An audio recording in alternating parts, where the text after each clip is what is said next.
I got some sound bites. I got some sound here, baby. Yeah.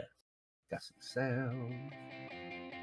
Welcome to Two Titans and a Hunter, a Destiny 2 podcast, a show where we discuss tips, tricks, and tools to help all Guardians succeed and enjoy playing more. So, what makes us different, you may ask? Well, we're not streamers or YouTubers. We just have a passion for Destiny and are dedicated to keeping Guardians informed and up to date with all the latest Destiny 2 news and information and opinions. We encourage your questions and feedback. You can contact us either by email at twotitansandahunter@hotmail.com or on Twitter at twotitans_hunter. Now, on with the show. All right. Two Titans and a Hunter.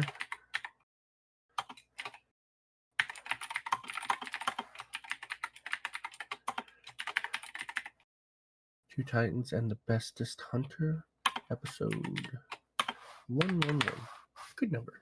Nice round number. Update information and start streaming. Booyah. Perfect. All right. Now. Double Ordeal rewards. Double rewards boost active until next week reset. Nightfall stuff. Should probably do some of that. Reset. Get some golf balls. Everybody loves golf balls, right, guys? I love golf balls. I love golf balls. I love golf balls. Da-da-da-da-da-da-da. You love golf balls. Da-da-da-da-da-da-da. Where's my charger? Da-da-da-da-da-da-da. There's my charger. Da-da-da-da-da-da. Now, what do we got to do, folks? We got to open up this thing. We got to look up the twab. Looking up the twabby twab. This week at the Bungie. And 12, 20, nope, no Destiny Roundup. No official one anyway. All right, cool. Got him, Chief. Let's go. Just the unofficial ones. The X-rated ones. What up? I did not hear you come in. I was very, very sneakily. I snuck in the back door. Obviously, also, lol. You were just clacking away, so I figured I snuck in while you were clacking, I assume. I wasn't clacking anything. I was moving stuff around. You were clacking on the keyboard. The clackety There was no, the type of there was no clackety. Oh, I heard it. There was negative clackety, sir. Madam, there was clackety. You dare. Can you look at the stream? They're saying they can't hear me, even though I've turned my sound back on again. Yeah, all of my sounds are on right now. And I need to know if they're trolling me or not. It's mostly Andy. Andy might be trolling me. I mean, I hear nothing on the stream. And I have the speakers on. Yeah, I hear no audio on the stream at all. All right, hold on. Mic. Testing. Can you hear me now? Nope. What do you mean no?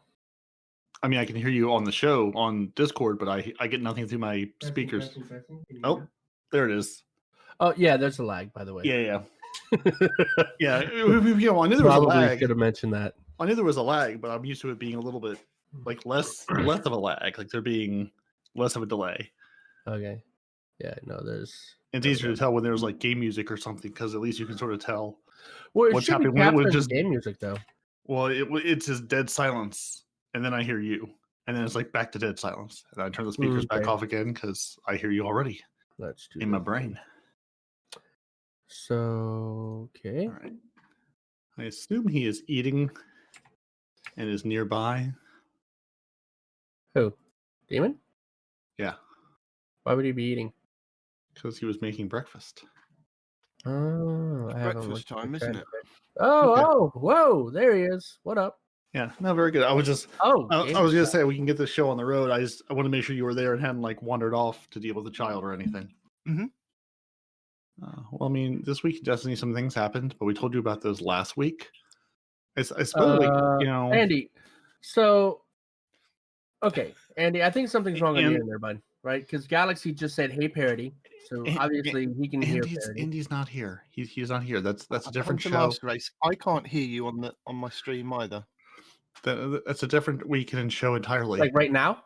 Yeah, Currently. at the moment, I'm streaming your Twitch channel. Well, I'm hosting it through Two Titans, so I'm watching it through Two Titans. And Sir, you're not saying a word. You don't have the bandwidth to do this. Come on now. Well, I'm going to mute you guys while I figure this thing out. That way I'm not talking twice. All right, well, I'll let you talk nonce and hello people on the stream or not, because maybe you can hear us, maybe you can't hear us. I'm Peroty. I'm a Titan. To my left is Nitedemon, also a Titan. Mm-hmm. And to my right is a Hunter Master Race, who is desperately trying to figure out how to be a Twitch streamer, because it's hard and we're not good at things. And he's a hunter, because that's who we are, Two Titans and a Hunter. You're here on the show. It's just the three of us this week. I know it seems like a departure from the last couple of weeks where we have all sorts of random people here, but it's just the three of us to give you all the tips, tricks, guides, builds, Destiny, all the deep dives into the TWAB, all the things you could read in 5 minutes. We're here to read in 3 hours to you, because let's be honest, you're here to listen to Nitedemon's voice. We know why you're here. We understand. Look, if it takes him as long as it did to figure out how to use a microphone properly with a podcast, we're going to be here a long time for him to try and figure out how to sort his Twitch out. Nothing has changed, dude. The only thing that's changed is the fin. You say that about the microphone every week. Yeah. Every week nothing has changed, and yet everything is different. But you know what is going to change next week? Sometime between now and when Respawn gets his audio working, the Primeval will be here. And Infamy will be boosted in Gambit all week long. So Gambit is away. All right. Yeah, if you're going to gild your title and want to play lots of Gambit, which I'm going to be doing, we'll see if anybody else is. Maybe you want to intercept the Cabal expedition on Nessus and stop Karjan in the Insight Terminus Nightfall Ordeal Strike. Maybe that's kind of your thing. If you're, maybe not. Or maybe if you miss the first week of Showdown in the Crucible, don't worry, Shax has got you. He's bringing Showdown back, so you can go play those matches or get those wins or dance over Guardians' corpses that you need to get that bounty done for your weekly bounty. So that's coming next week. Yeah, so that's next week in Destiny. That's good. Have you guys played any of this week in Destiny? I have. Good. I saw that there was a node on one of the tabs for it's not quests, is it? It's the challenges, the weekly challenges, that was to go and play competitive. And I was like, oh, well, if I've got to, then I've got to, haven't I? I'm now up to nearly 3,000 in competitive. I just kind of got stuck in a loop of playing, and I was like, this is good fun. I'm enjoying myself. I'm improving. And then 2 games later, when we get stomped 4 in a row, I'm not improving. This is going downhill. It's always going downhill. That's the whole point. That I feel like is everyone's Crucible experience. That's anywhere in that middle range, aka 99% of the player base. It's like, oh, I'm doing well. This is going great. Things are good. No, this is horrible. I'm never coming back here again. And then 2 matches later, you can go back the other way. Well, I find in competitive that you can be playing from like 0 to I'd say about 3,000 point wise. You're playing with a lot of other players that are kind of average players. Sometimes you get some really good players that kind of boost you up higher. And I think once you get out of the area of the lesser players and into the top, the higher tier players, and you're an average player and you can play quite well and you can hold your 1-to-1s, you can kind of progress further.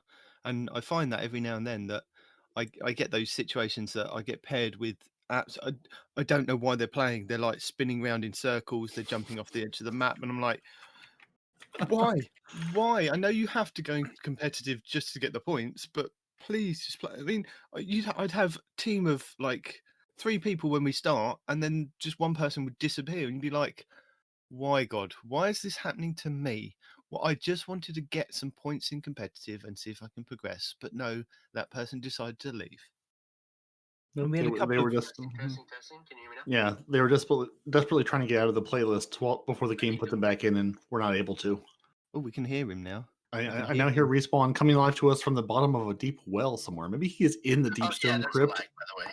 He's all the way at the bottom of the crypt, and that's where he's coming to us now with his 11 best friends. Okay. Yeah. No. There we go. So Respawn, you sound like you are both in an airplane, in a car, and under the ocean. I don't think he can hear you. I don't think he's listening What's to us. What's funny is I'm not even talking. Well, what you were saying at some point, which I'm guessing was your own Twitch feed feeding back to you. No, it's feeding through me. Oh, through you? Okay. Yeah, it's Through my one of you. Anyway. Well, it should be capturing the game music though. I love the fact that he says he's not talking, then comes back to us and goes, I wasn't talking. Okay. We can hear you. Let's do this then. Okay. I suppose I better mute him One of because these was supposed to be game audio. I think it was this. he's going to be doing that for the entire podcast, isn't he? He's not actually going to participate in this. He'll participate as much as he always does. He'll find something to get angry about and then yell about it, and then we'll have like 16 new fans. And I forgot that we've been muted. So I'm. We can hear you. I'm not going to be here though. How can you hear me? I just unmuted myself. Because I have the Twitch stream up. Mute your Twitch stream, demon. Okay. Because it's feeding back. You're messing me up, dude. Talk to yourself. Longtime podcaster, first time caller. Well, no, they're like, I can hear him twice now. I'm like, why the hell can you hear him twice? And then I put my headphones back on, and I hear that you're playing it through this thing, dude. Knock it off.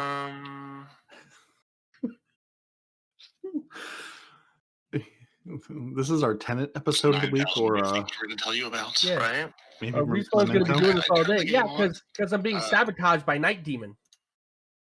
If you didn't expect it, I mean, I don't know what to tell you. There's all of us now being repeated, so we can all talk to each other. Oh my Mayhem God. was coming Stop- back? Wait, which stop one's playing Mayhem? All the supers, Okay. right? All the time? So if we time the delay just right, we can have a live conversation with ourselves from the past. Yeah. Just like talking to Australia. Same thing. Criminy. Oh, yeah, that makes sense. See, Respawn agrees with Respawn. Okay. You would. No, we don't need weapons. In a game like Destiny, who needs weapons? Oh no, he's Stop disagreeing with himself playing now. it over again. I'm trying to fix this stuff, and you're messing me up. Audio. This seems like a good place. Oh my God. For everybody that's out there and they can hear everything that's happening, just blame Demon. All right? It's entirely his fault. He's doing things for reasons I can't. It's not my fault. even Every week fathom. you say, can somebody test my stream? Can you have a look? And we always go no. So I thought this week I'd actually try and test it for Yeah, you. but don't play it through the microphone, dude. When I'm trying to test the audio to find out why people are loud and or quiet. And then people are like, oh yeah, I can hear him now, but now I hear two of them. I'm like, why the hell do you hear two of them? I put my headset back on. Oh, because Night Demon is playing the freaking podcast through his speakers. If people can't hear the difference between you live and you live through the UK back through Twitch again, get good, scrubs. Right. Also, for some reason, you're still lighting up my keyboard. Peroty. What the hell? Does it matter? Working as intended. No, not intended. So have you stepped into any of the competitive this season yet, Peroty? I have not. I have barely stepped into the game this season. I look at it. I don't think I've turned my Xbox on except for the 2 hours before the show this week. And I think 2 or 3 hours another evening this week where I don't even remember what I did. I think I was just like, what can I go play 3 of? And at least make some progress. I don't know. We'll call it progress. It feels like progress. Yeah. Yeah, no, it's the desire is there. The energy level at the end of the days are not. Well, I think the good thing is, like I've heard a lot of people say this, is that because the sunsetting going away, there's more desire to actually play the game because the bottom dollars that you're farming for, the shadow prices, your palindromes that potentially would have gone away in 9 months are now going to be staying. So it's worth playing the game again. Yeah, and there's much less of a focus on all the things I have are garbage, and I have to replace them all and find at least a decent replacement for the 5 or 6 things that I want to use all the time that are not exotics. So that makes me, again, as the casualist of casual players right now, that makes me very happy that whatever I am progressing toward will actually be progress, and not good job, you got this done. Now it's gone tomorrow. Good job. Yeah, I mean, I was kind of panicking with to do with the armor basically, because the armor that I have at the moment would have been good up until the Witch Queen, which then would have made I've then got to grind for 200 light levels if they put it up to 200 light levels, and go and get new armor that matches the stats that I want to do the builds I want to continue to do. And I was like, do I really want that at the beginning of the season? You know, that's too much grind, I think. Whereas I think at the moment, where with the 10 increase and the non-sunsetting of items is quite all right for average players. When I was listening to, it was either DCP or Fireteam chat this week, and they weren't happy with the 10 increase. I think it was Paul Tassi, because he was on both. He was saying that he kind of disagrees with it because we tried it back with Season of Dawn, I think. It all kind of blurs into one, so I can't 100% be sure. So we tried it with the 10 light levels and people didn't like it, so they put it up to 50. But there was no kind of in between that they've kind of gone with. They've just gone back down to the 10. But I see the 10 as a good thing, because us casual players, if we don't get to the hard cap of 1310 this season, we then, can just get to 1310 next season, and then a lot quicker, and then get to the pinnacle if we are doing pinnacles, at the beginning part of the season, more so than we have with the last couple of seasons. Because like you were saying, it takes you quite a while to get the 50 light levels up, and then by the time you've got to that, because of the amount of playtime that you have, you're doing your pinnacles every now and then, but you're not going to get to 1310 by the end of the season unless you do it every week religiously and do raids and all the other pinnacles that you can kind of do. It's kind of another weight off of your shoulders kind of thing, because you know that you could then go into lost sectors. You can do nightfalls straight away in the next season if you're kind of near that, soft cap of next season. Yeah, and I definitely agree. I mean, I'm sitting at like level 67 on the seasonal thing, because I earn lots of experience, but I'm 1304. I just hit 1300 and got the little triumph thing for that like Tuesday or whatever night I jumped on. And yeah, it's like so like this morning I went to Europa again because I had some weekly bounties on Europa that I just hadn't stepped back on Europa other than the Battleground playlist this season, because it's like I spent all last season at Europa. I don't need to live there this season. And I was like, let me see what I can do. What can I go knock out? So I did some of the like selectable level Empire hunts, because I hadn't, except for like the 2 or 3 I ran with Respawn last season for the Cloud Strike. I had barely unlocked the things, let alone run a couple. So I ran a couple heroics for the matchmaking that I think we're 1300 level. I can't remember if they were 1270 or 13, but just running some of that content that I hadn't really run because I hadn't unlocked it, because there's 70,000 nodes on everything it feels like to unlock, and it's like I don't remember half these nodes exist, let alone what I have to do to get the nodes unlocked. So I had some fun just running around with random people doing Empire hunts this morning, making again getting kills on Europa and just making some progress towards things. But yeah, it's like I always feel like I'm like one season behind. Like the thing, the pinnacle level things people were doing last season, I'm now finally at a level where I can feel like I can competently do. Like, entertaining the idea of going into a legendary lost sector and either working toward the new exotics or hunting the Telesto Catalyst. Because really, that's all I want out of those stupid things. The new exotics, fine, sure, great. They'll be good until Bungie nerfs them, and they'll be fun. But it's like, it's like they're really good right now, but they're so situational, and they just don't. They're not as enticing to me. See, I think I did about 10 lost sectors this week on my hunter to get the Omnioculus, and it just wouldn't drop. I kept going in and redoing it. I think it was the K1 logistics. It was the one with the big servitor at the end of it. So you go through on the moon, and it's in that big open area, and the big servitor. And I don't know whether it was an issue with the game, because the first time I ran through it, came up with a big banner at the bottom, platinum rewards. You'd killed all the champions all the way through. I'd killed the boss, opened the chest, and got like a couple of shards out of it, and maybe a blue. And I was like, okay, and ran it through again, and I didn't get the banner come up, and it didn't give me anything. There was no glimmer or anything from the chest, and I did that like 2 or 3 times, and I didn't know whether it was a bug or a glitch with the game. So I ended up kind of coming off of the moon, going back to the tower, then going back down to the moon, trying it again. And again, it just didn't come up with the banner, didn't say anything about the platinum rewards. I think at one point I did see like a little bit of text in one, in the kill feed saying, "Oh, I'd killed all the champions," but then that was it. And again, I got nothing from the chest, so I ended up kind of turning Destiny off, doing something else, and coming back a bit later. And again, I tried about 3 times to get this Omnioculus, and on the 3rd attempt, it then came up that I got it. But it was very weird that it wasn't registering. And again, no Telesto catalyst. So I don't know whether you've got more of a chance at the higher difficulties. I will try when I've got my artifact up a little bit higher. Yeah, so I wonder if that was, I wonder if that's related at all to the bug they detailed in their tech blog this week about which sort of the gist of it was any activity that has a specific loot pool, like Iron Banner, like Rage. There was a bug where it sort of wasn't triggering that you were in that activity, and so then it was sort of like it was saying, Nitedemon running this legendary lost sector, but the game doesn't know that's what you're doing.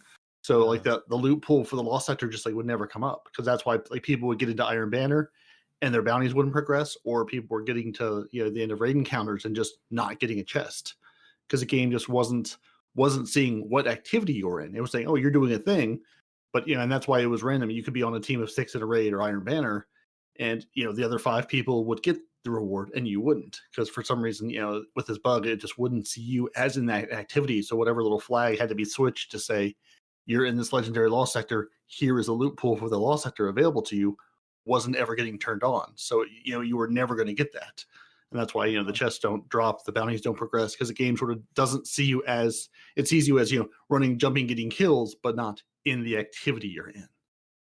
Oh, that would make sense then. So I wonder if they didn't say, I don't think they called out lost sectors, but they did say sort of specifically like these activities with a particular loot pool that's just unique to them were affected by this, which lost sectors fall, the legendary lost sectors fall into. Oh, okay.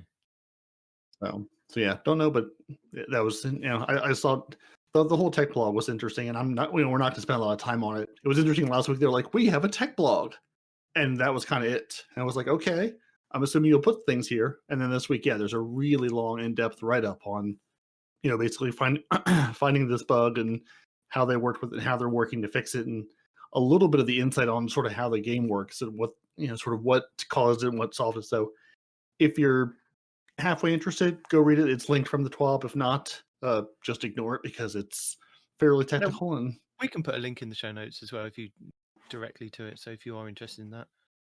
Yeah, but it's interesting too that Bungie sort of like opening the kimono on again not like how the game works on any sort of like deep level, but sort of like how the game works. Like there are these servers and they do different things, and this is how they communicate. Just sort of a sort of like a high level, like this is how sort of things work. This is how the infrastructure works. This is why certain things happen the way it was architected.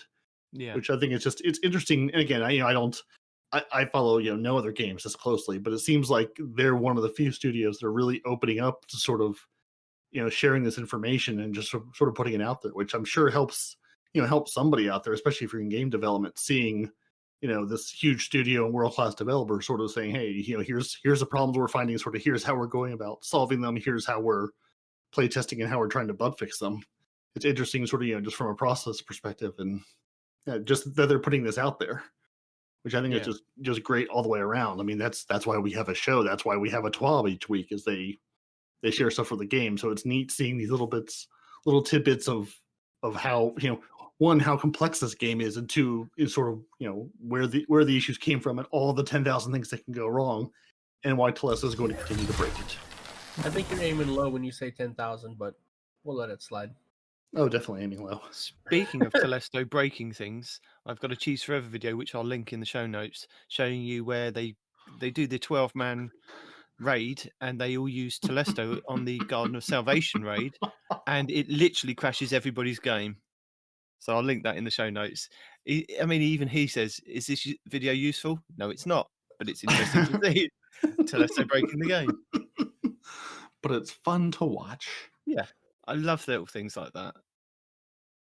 I mean, it's not like we didn't already know that was a thing, Right, but then you've got 12 of them, and that's it was nice that Bungie, Bungie did say, we're not rushing to fix this bug, because again, it's not, and I'm sure that's why they pulled the plug on. Well, I'm not sure, but I'm guessing that's why they pulled the plug on trials, because they don't want you 3v9ing. Oh, is this something different? Yeah, but it's so. Yeah, no, they pulled trials because the community's working together to get to the tower now. Right? Oh, so no more you can get to the tower fine. It's the lighthouse that you need to get to. Damn it! Every time the lighthouse. Yes, he's right. So the community, if you had on a certain banner, I just glanced at this, right? So I don't. The emblem trading thing. Like if you have a certain emblem on, or like emblem Yes. buddies, and Yeah, and then you We'll flip let a you- coin, and whoever wins the toss keeps going, and the other guy loses, or something like that. I can't remember exactly how it goes, but Well, yeah, it has to do with the rejoin aspect that they implemented into the game, because where people were getting DDoSed and losing out and then failing on their cards, Bungie implemented a rejoin that you could then rejoin your fire team. And what they've been doing is wearing, it's a Hake emblem. 2 people wear the Hake, and then somebody else wears like a Viced emblem. And if you got into a lobby with those people, you'd know that it's win trading.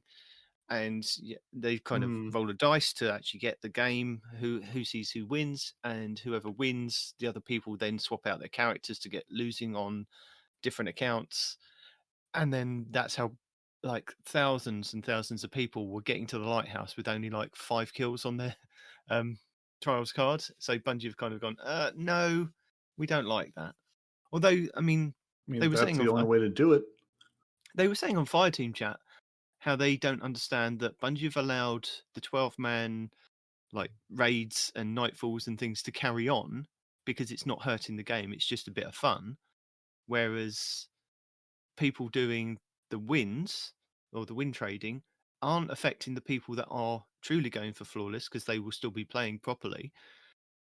They are kind of just trading wins between themselves to get to it's the probably lighthouse. because some YouTuber complained about, now the weapons and the armor are not going to mean as much because they didn't earn it. And I understand that kind of logic, because you could, essentially take all your characters to all the raids this week and get a ton of loot. And yes, I'm some of aware it is the really worth it, criticism, like you were saying. No, just pointing out that, I know I'm one of those guys that feel like if you didn't earn it, you devalues it. And yes, I see the criticism, but I'm not saying that Bungie isn't right or wrong about it. I'm just saying that, that's probably why they canceled it. I also believe that if you're win trading, it devalues the loot, right? But in saying that, I would be one of the guys doing the win trading. All right. So, I mean, I mean, honestly, like, win trading, I just sort of look at is, again, when it's win trading and you're, one, you're at the mercy of the community. Not everyone you come up across is going to be win trading. So you're sort of at, you're still running the risk of it's not going to be like an, absolute guaranteed win every time. And 2, it's sort of just like another way to cheese the game. You found a mechanic you can exploit for getting loot that otherwise there's no conceivable way to do, because the game is toxic and the game is pointless, and why would you put yourself through that? I don't know. Well, I think the problem stems from making trials too much of a top tier thing to actually go and get to the lighthouse, to get even like 5 and 7 wins. People are doing what one of our clanmates did, take up one of these LFG paying sites and get paid. You pay to go to the lighthouse to do it. One of our clanmates did that? Yeah. Were you that clanmate? No. Don't lie to me. I'm not. You can see Charles report. I haven't been to the lighthouse. It's not me. Mr. Flawless Emblem. Yeah. No, that was Charles of the Nine. But you can understand why people are trying to cheat the system, because if it's in the game, they're going to try and cheat it to get the stuff. Whereas if Bungie made it more accessible for average players to just go in and play and enjoy their game and have a good chance at getting to the flawless chest, then the population would grow and there'd be more players, and we'd all enjoy rushing on at the weekends to play trials. There'd be some kind of fun there. But getting stomped on your first game by the trials tryhards is so disincentivizing. It's just unbelievable. Right. Like I sort of did a binge listen to some podcasts last night and this morning, and one of them was, Destiny Massive Breakdowns. And Merkley's and Ketch were talking about how, and Merk's a good player. I mean, he did play testing at Bungie. Like, he's a good PvP player. And he was saying, when you're playing trials, he's like, your first 3 games will be sweaty because everyone is resetting their card and playing those first 3 games. He's like, if you can get to games 4 and 5, he's like, those games are cakewalks. He's like, oftentimes those games are the easy ones because you've gotten to that point. And then 6 to 7, he's like, might be sweaty, might be easy, just sort of depends. But You say, the first 3 games in trials are consistently and always the hardest 3 to get through. So of course, all of us who jump on and say, let's go, play this for an hour and a half to get whatever the 3-win reward is this week, we're always going to have the worst experience. We have no idea what we're getting ourselves into. Yeah, we know exactly what we're getting ourselves into. We've stepped into this war with a cabal. Definitely the hardest, right? But whenever I was running with the PC crew to get my 3 wins, we were consistently getting the 3 wins. But like after that, it's still hard, man. Like after you get the 3 wins, the 4th one might be easy or whatever. But then the 5th guy, almost always knocks you out. I don't know, man. I don't play enough to have, I guess, a truly valid opinion. I just know that I get stomped pretty much whoever I play. Doesn't matter if it's the first, third, or 5th. I'm having a bad day, so. And that's why people are doing this, right? Because that level of difficulty, people just don't get the loot. And it kind of sucks. So people that take advantage or that can take advantage will take advantage. So, So Bungie why is it doesn't right like then? people having fun. Why is it right then if we then decide we're going to set up one of these 12-man raid teams and just go in and completely floor the boss with 12 people? Oh, I agree. Why is that I mean, right? it's the same level of, hey, it's just people having fun. But, the difference is most of these YouTubers play PvP professionally for their channels or whatever, right? And most of the things they do on their channels have something to do with PvP, whether they're running people or what, right? So by somebody win trading like this, it, I guess, affects their, let's say, income, I guess, and they're not happy about it, right? Well, I mean, the other thing about Yeah, but PvE then and trials PvP, being cancelled is also going to then affect their income because they're not playing trials at the weekend. I see that, but I don't think they think far enough ahead that Bungie's just going to flat out cancel it.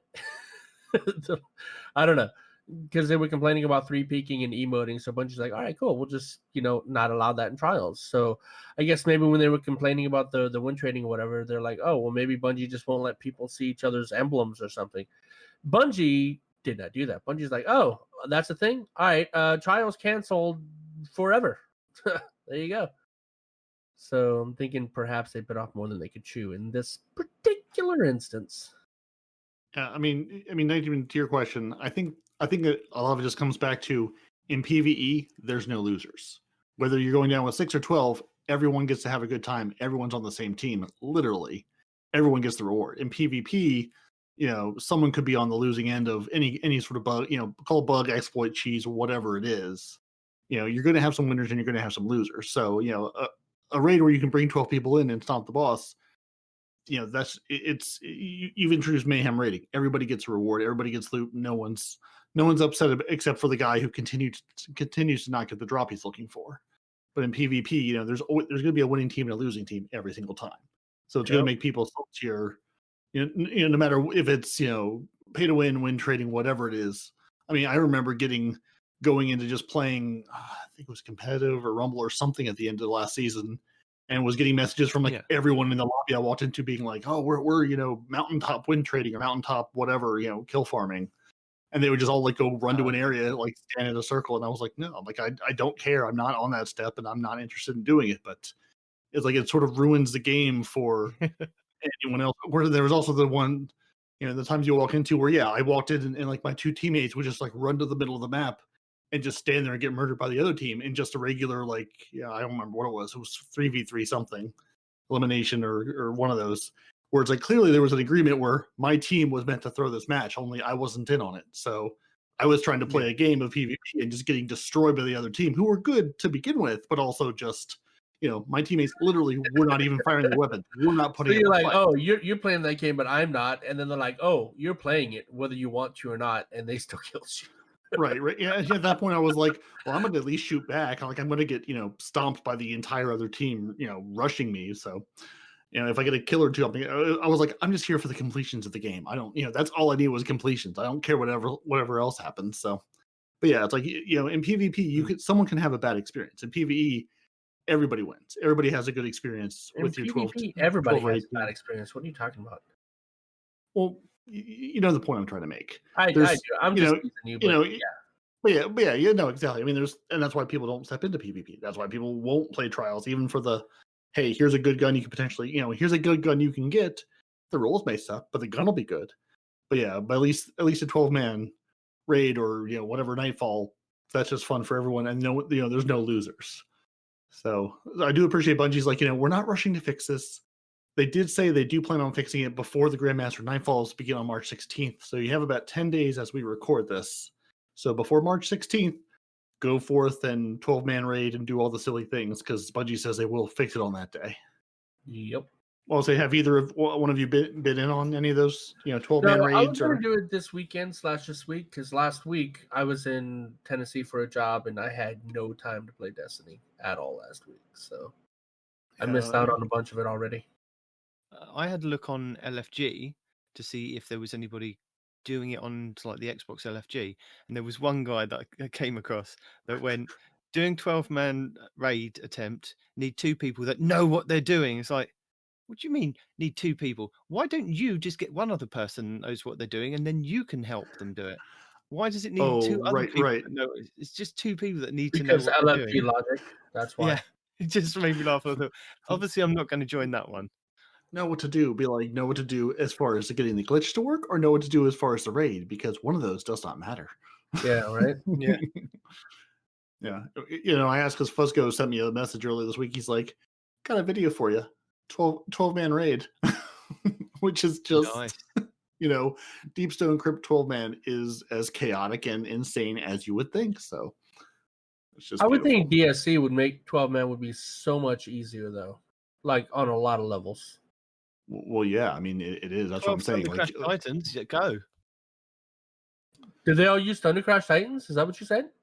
No, but I said, if there was. No, but you could. But no, I do think he said something to the effect of, three Celestial Nighthawk Golden Gun Hunters. So, I mean, done. Phase 1, Titan Thunder Crash. Phase 2, Celestial Nighthawk. Phase 3. Not even Phase 1. It was just like Phase 0. There was no.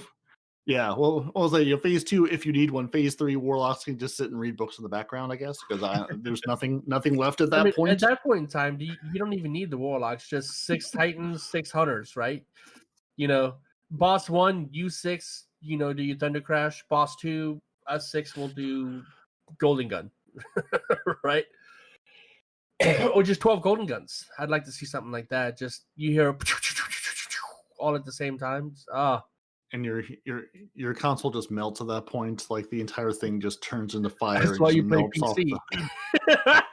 The entire PC just melts too. 12 golden guns. Mm-mm. They got 12 people into the Nightfall this week, the Saber Strike. So, nice. But there is a trick at the end that you have to just send 3 team down to kill the boss and send the other God knows how many people back to a spawn point so that they don't crash the game. We came down with this team. It was a terrible idea. No idea is a terrible idea unless you play a Titan. That's a terrible idea. But no, I mean I give Titans unless you play a Titan. Yeah, then it's a bad idea.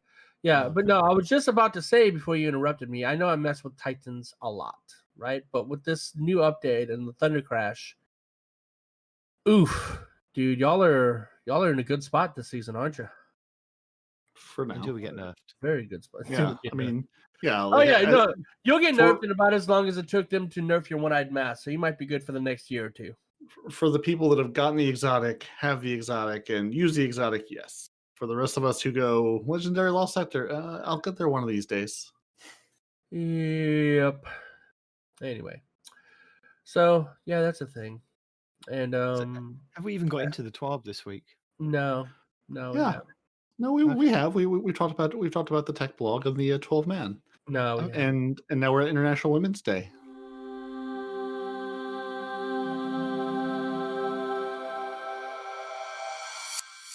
No, we're not. Yeah. No, because I'm upset. Why is there an International Women's Day? How come there's not an International Man's Day? How come there's not an International? Every other day is International Man's Day. Yeah, it's been International Man's Day since the dawn of time. No. Since the first mediocre white man appointed himself head of everything. No, hey, no. It's all about equality, right? Right? That's what this whole thing is about, equality. If there's a woman's day, there's a man's day. Flat out. Please just twitch.tv/no-one-response in real life. Just talk to Respawn. Mm-hmm. Yeah. We will not be fielding your messages this week. Management doesn't share the views of any of its participants on the podcast. So apparently it's Women's History Month, and women at Bungie say as we spring into March, we welcome Sorry, Women's History Month. Yeah. It's a time to commemorate and celebrate the vital roles that women have played in American history. The month of March serves as a monument to the successes of women and urged us to reflect on the critical strides that have been set forth through years of action and perseverance. Our Women at Bungie Inclusion Club will use this month to educate our employees of the history and pay tribute to the incredible progressives before us whose courage and devotion paved the way for a more equitable society. We look forward to share more about Women at Bungie and our internal and external facing goals with all of you in the near future. In a few short days on March 8th, so we are nearly there, we will join the world in celebrating International Women's Day, both a time for a global community to celebrate the social, economical, cultural and political achievements of women, as well as a call to action to accelerate women's equality around the world. So with this in mind, there is a new pin and a new emblem that you can get from the Bungie store. So the emblem codes for pre-ordering will be sent out sometime later this month, and 100% of the profits from the purchases of the pin will be donated to organisations dedicated to combating the patterns of historic discrimination, harassment and abuse of women, as well as helping women to pursue careers in gaming and technology industries. Absolutely. During the month of March, all the profits will be donated to anitab.org, and there's a link in the TWAB for that if you want to go and check that out. Yeah, and Nitedemon.org, they provide women in tech with year-round opportunities to connect and inspire with others, develop their professional skills, find mentors, and gain recognition. Our communities, events, and programs offer the resources women need to build rewarding careers in tech. So that's the first charity that they're giving the money to, and it's a cool pin. It's an emblem. Toss some money that way if you want to. If not, don't. I'm not here to tell you what to do. I'm all behind this. Having 4 daughters that all share quite a love of technology, and they're just really into everything like phones, tablets, Xboxes, computers. Just they're away with it. They love it. It is partly due to the fact that I'm into it, but they do. And I can see a couple of them that really want to kind of get into that field. So it's something that I think maybe I'll purchase a pin and see if we can do anything to support their charity. There you go. Well, Respawn, nothing personal, kid, but we've heard feedback that enemies are a bit more teleporty since the launch of Beyond Light, especially in Battlegrounds and Gambit. Yeah, they are. Have you guys been noticing all of our teleporty friends? Where you go to shoot a cabal and he's suddenly behind you? As soon as it dropped. Wait, in Crucible? No, I noticed. Well, I was telling you, I was having teleporting enemies, wasn't I? And again, it happened to me in competitive this week. And you never know whether it's somebody cheating in the game or it is just the game glitching that, that person did make it to you on time and hit you with a shotgun that quickly and your reflexes were that slow, or just the game glitched and they're just in front of you with a shotgun. You just never know. Or as far as you guys go playing on console, most of the time it's not cheating, right? Yeah, because it's hard to do cheats on console. Now on PC, when you're wondering how that one guy on the opposite team got 11 headshots in a row, is he really that good? Because I've seen people that good, but is he really that good? Well, look, I mean, when you talk to Cheese Forever and he alludes to the fact that, there are all these bugs and glitches in the game that if you're in the know, you know how to do, regardless of whether you're on PC or console. Yeah. I mean, like this 12-man rage glitch was quite a big secret for quite some time between certain communities, and they've kept it a secret, and now it's out in the open. But it's been going for quite some time. How do you know? If they keep... Because Cheese Forever said it in one of his videos.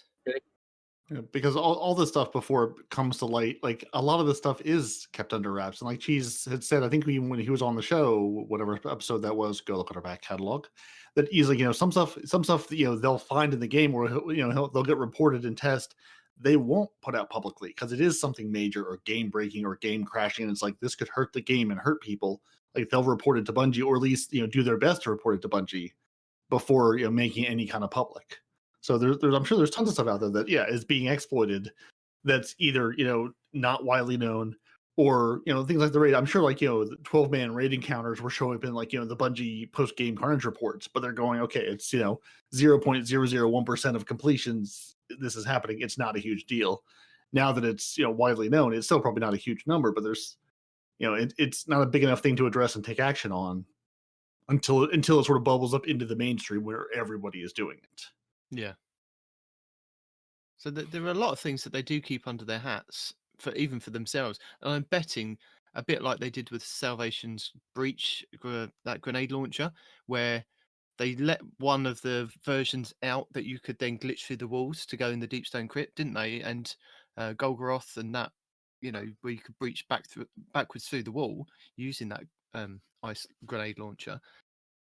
Bungie patched it about a week or two later, and then they released another video going, well, this is another way round. It's like they've got so many different ways of getting around once they know how to manipulate the system. They a lot. You mean they like the YouTubers, or they like who's Cheese Forever's community, Cheese Forever and his Discord and his community, and the people who go out looking for ways, just like Froggy and Squirrely and those guys who look for ways to exploit the game, not JB3 cheating, as well.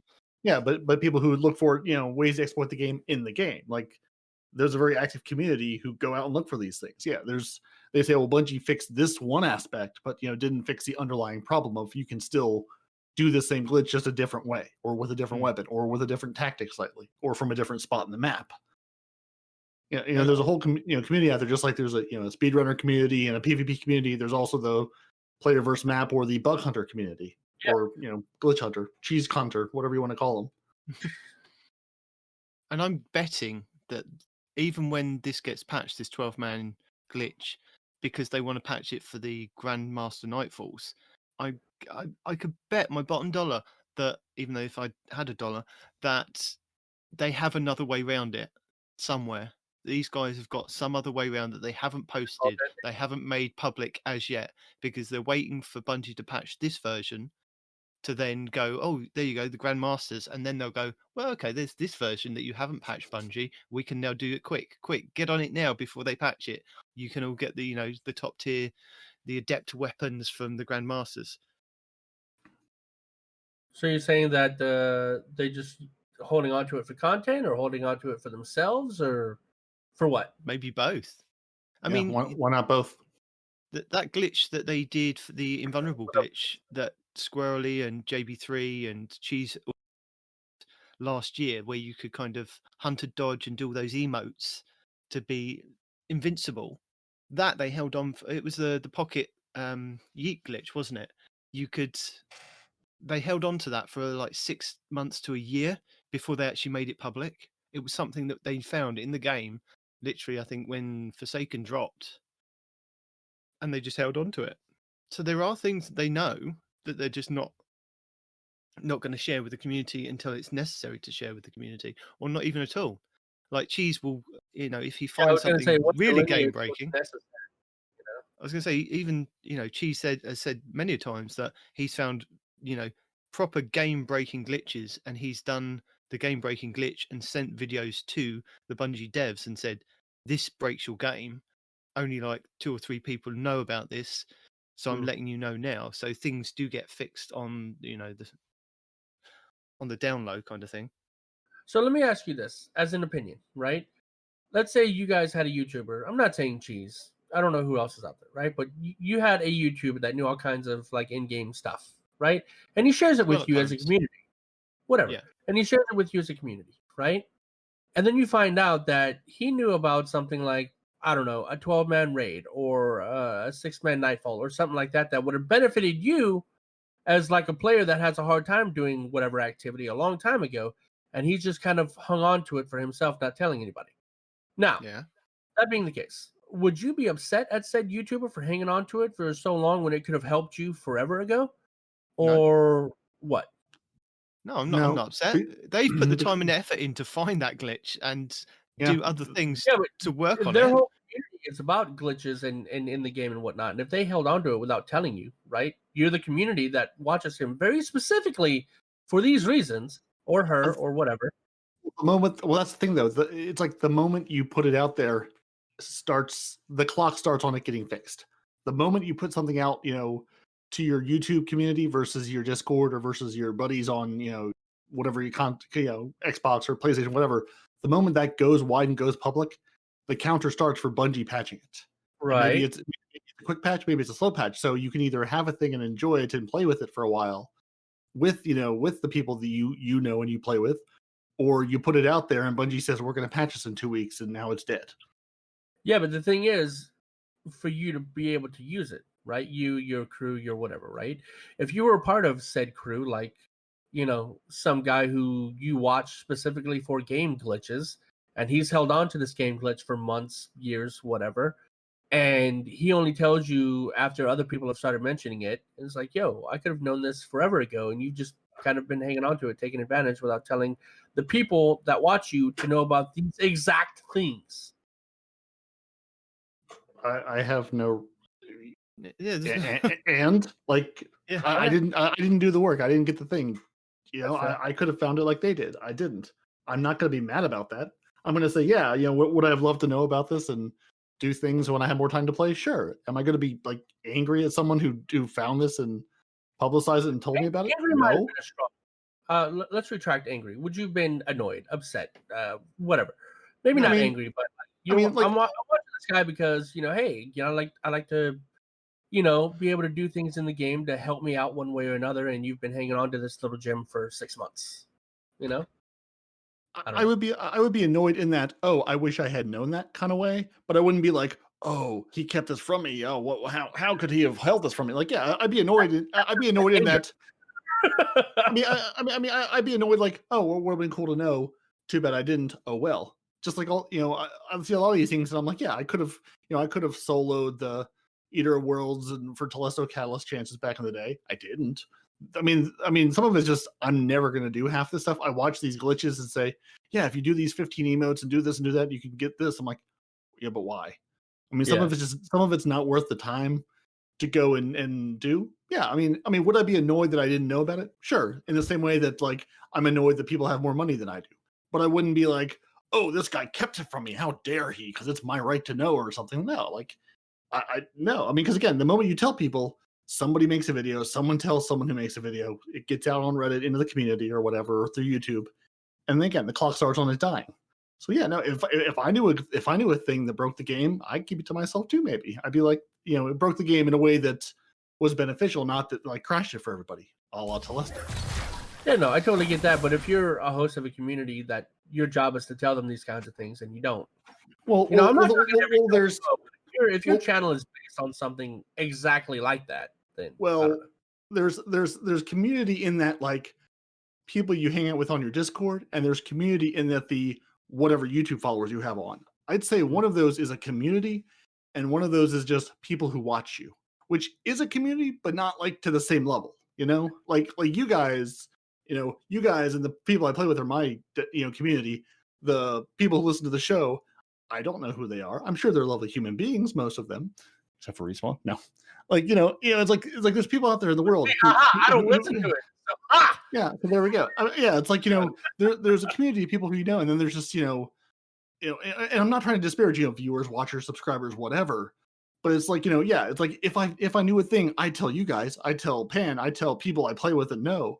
I wouldn't necessarily put it out into the world because I find a cool thing. I want to hang on to it. And yeah, I'm sure, if you're hanging out on Cheese's Discord and you find a cool thing and you're able to exploit it, great. But yeah, I think there's just a difference between like the community of people that like work together to find and test and exploit these glitches and the world at large who just so happens to subscribe to Cheese on YouTube.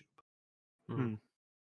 You subscribing to Cheese on YouTube doesn't automatically give you full access to what he knows. You gain access to what he would like to show you at that point in time. What's, maybe what's not hot, maybe, something that's happening like the 12-man glitch. He's still the editor. He's still the one who decides, what should go out in the world and what will, if there's something that's like going to break the game and like, crash the game for people. If you can, launch into a nightfall and just get murdered immediately every time you spawn in or something. Is that what happens when you do that? Well, no, I'm just saying if there was a glitch that did that, like, I mean, like, I know you can kill each other, but say there's a glitch where you spawn into a Crucible game and the other team is wiped immediately. Like, yeah, I don't want that going public. I want that going, I don't want that, being shared with everybody. It's not good times. It's going to ruin everyone's experience. Like, it's still a game at the end of the day. I want it to be fun. I want to have glitches that help me as a player get better at the game, not that ruin it for everybody else or that ruin the game or that take the whole thing down. Well, at the beginning of this, there was the whole thing about the teleporting, and basically Bungie has said originally they had sort of two streams of network traffic. One that kept track of your gameplay, the simulation stuff like AI, and another for handling the activity stuff like music, mission objectives, playing dialogue. And with update 3.0.0, they combined both of these streams into a single stream of traffic.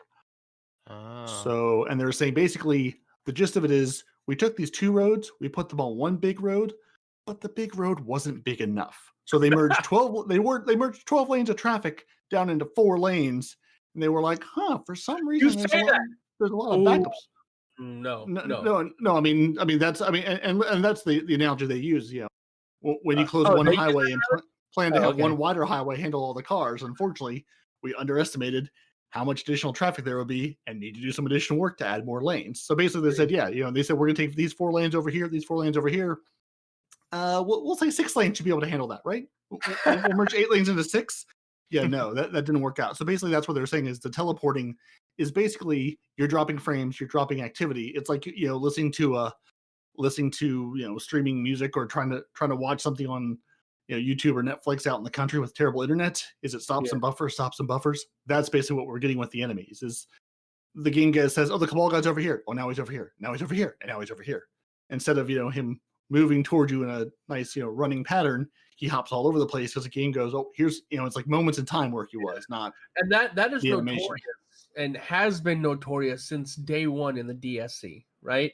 So, like, as they come out the doors, whatever door you're watching them, especially in the last encounter where you're fighting the boss and you're looking at the doors for them to come out so you can kill them and get your buffs or whatever, right? They are notorious for coming out half in the ground, coming out, disappearing, appearing behind you, already shooting you. Yeah, no, it's horrible in the DSC. That's the only place I've really noticed it happening, though. If it's happening in other places or whatnot, Battlegrounds, it absolutely happens. Does it? Battlegrounds and Gambit. Like Gambit's been an issue forever, and Battlegrounds obviously new this season, but it's the same thing. And they do point out it's interesting that I don't know why this is, but they said another thing adding additional traffic are the tons of Cabal enemies wielding flamethrowers, especially in the Battlegrounds and Season of the Chosen. So continuing their highway analogy, flamethrowers are like tanker trucks. They're notoriously taxing, and in this case, creating a lot of network usage. So apparently, in addition to the all the trucks trying to merge, we're now trying to throw a bunch of tanker trucks, big rigs into these roads too that are taking up even more space, on the highway, the internets, whatever you want to call it, whatever analogy you understand best. So yeah, apparently the flamethrowers are just exacerbating this from all the Cabal enemies. So yeah, so they're working on a way around this. They're adding more lanes, getting pipes, making the trucks smaller so they can drive through more lanes faster. I'm trying to remember what Cabal used flamethrowers. The ones with the tanks on their back. The ones you want to shoot to blow them up and laugh at their misfortune. I don't understand. I mean, maybe you guys can explain this to me. Why they would have the 2 streams and then try and consolidate it into one. Surely the 2 streams were working fine. And as an experiment to see how it would work, I guess. I mean, because probably to try to optimize something. Yeah, probably there's probably instead of saying like, I mean, it's probably like instead of trying to maintain like two different systems, like 2 different sets of technology, 2 different something, maintaining 2 of these, we could probably just put them into one, and we don't have to maintain one of those things. It just like you said, I've got 2 Xboxes full of games. Well, I want to put those into one Xbox. Well, all my games from 2 Xboxes won't fit in one Xbox. So I mean, I'm sure it was something for optimization, or the way they were architecting something. They were like, we have this many streams of traffic. Say you have 16 lanes on your road, and okay, so we have 8 for one and 8 for the other. They said, well, we could just put all 16 through one of these. Basically take the same traffic, but then put it through less piping. So then we can add on this new thing we want to do. This is another level of something. So my analogy is getting off the road again. Well, no, the only Pun reason I intended. ask is because what I've been finding is that the slow character screen has appeared again. Maybe only when I'm doing certain activities. That it's in those little scrolls round circles. And like, I just want it to load so I change my gun on my armor piece. It's like it's gone back to the way it was before they did the initial update of everything is amazing. And I'm playing on a Series X. I shouldn't have that kind of. I think Paula Abdul works for Bungie. Huh? Paula Abdul, 1 step forward, 2 steps back. No, okay. Yeah. Sorry. Yeah. I don't get it. Over my head too. But yeah, I mean, from reading this, it sounds like it's sort of the same thing. They had 2 different systems shooting traffic through 2 different roads. Now they've combined it all, and I'm sure a lot of things that used to have that overhead and that bandwidth to be fast and speedy are now getting congested by all the other things they're trying to shove down those same pipes and those same roads.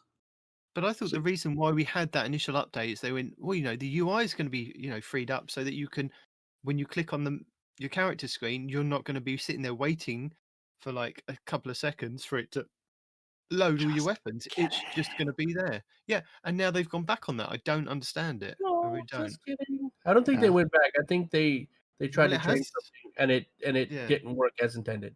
Yeah, they've changed it back. Obviously, before that they had back, but that was the outcome. Yeah, it was definitely not an intentional. Hey, let's take this thing that we gave them away. Not like Whisper of the Worm or anything. You know what I mean? Yeah, I mean, in update 3.0 was Beyond Light. I mean, that was the Beyond Light patch where we a bunch of the game went into the vault, a bunch of the things got re-architected. They took the massive amount of disk space down to much less.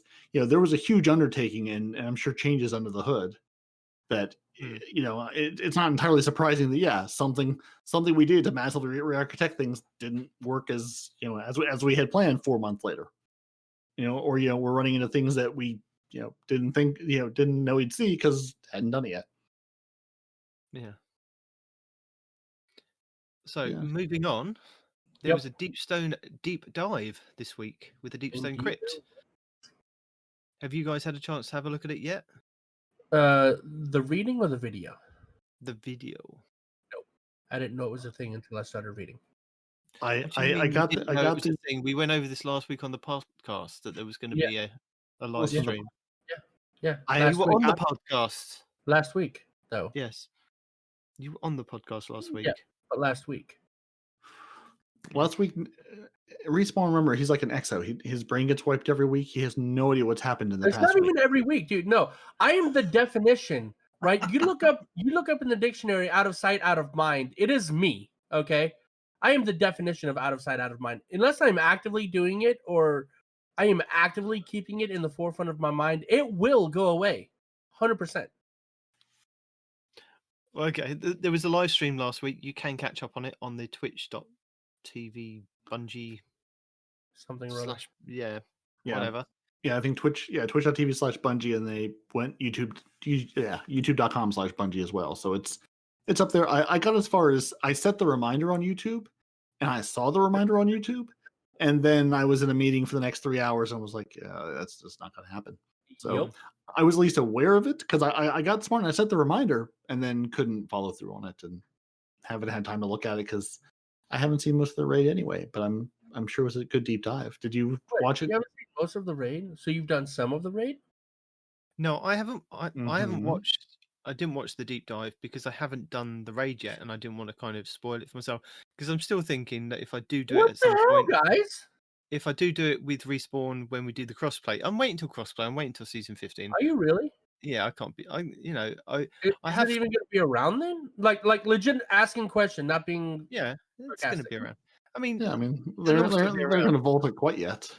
Yeah, so I did think about LFGing it. I thought I'd rather just go through with my friends so that I can just do it and enjoy it whenever we can kind of do it. So even if it doesn't come to crossplay and we can get you back on the Xbox to do it and a couple of the other people to help. I can absolutely jump on the Xbox for you guys. Yeah. Like any day, man. Set it up. It's just trying to get it set up. So yeah, I'm still trying to go in spoiler free from I mean, you've taken us to the end encounter, and I've had a look round, and I've seen a few videos where they've DPS the boss in 10 seconds, kind of thing.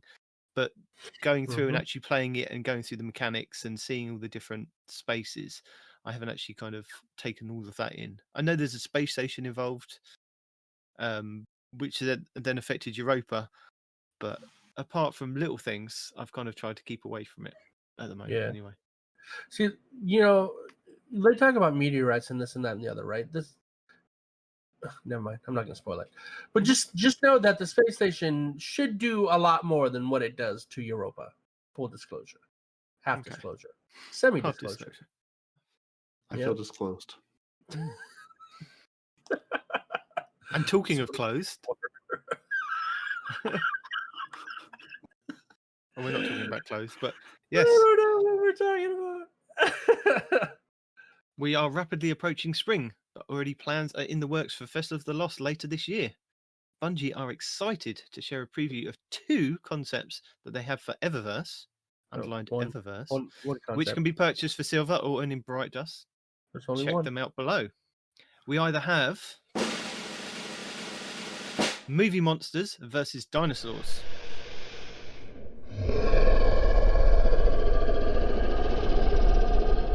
Absolutely movie monsters. There are no dinosaurs. Hang on. Calm yourself. Nope, not gonna do it. They go on to say, you have questions. Go on then. I just so I understand, the warlock monster, mermaid, nice scales. I get that. Mm-hmm. Who is the hunter supposed to be? Godzilla, bro. What do you mean? Who are we supposed to be? Godzilla. Okay, perfect. Godzilla. So what is the Titan? The Titan is the Cyclops from Jason and the Argonauts. Oh, I was thinking Odysseus. All I see is Rhino. No, it's from the original Jason the Argonauts, from the Harryhausen stop motion. Oh, that is possibly I see now. That is possibly the deepest of deep cuts that they pulled from to create this armor set. But I tell you what, I actually am with Respawn on this. I've heard so many people say dinosaurs, but I love the concept of these movie monsters. And I know yes, we had monsters last season for the Festival of the Lost, where it was Frankenstein's monster, didn't they? Had Dracula and something else. I can't remember. And those were good. Oh no, they I'm were thinking good. Never mind. I don't remember what they were last year for us. Don't act like you remember a thing. You just got done selling us. You don't remember things. Come on now. No, I don't. Monster Hunter had something similar. I don't know. I don't know whether it's because the designs for the movie monsters are a lot more fleshed out than they are for the dinosaurs. The dinosaurs look like, hand drawn. They're painted cloth. That's what I can't get behind. Yeah, right. Exactly. Yeah. The damn dinosaurs, they're cloth that's painted to look like a bad Halloween costume, right? Whereas the movie monster armors, they're actual armor. Yeah.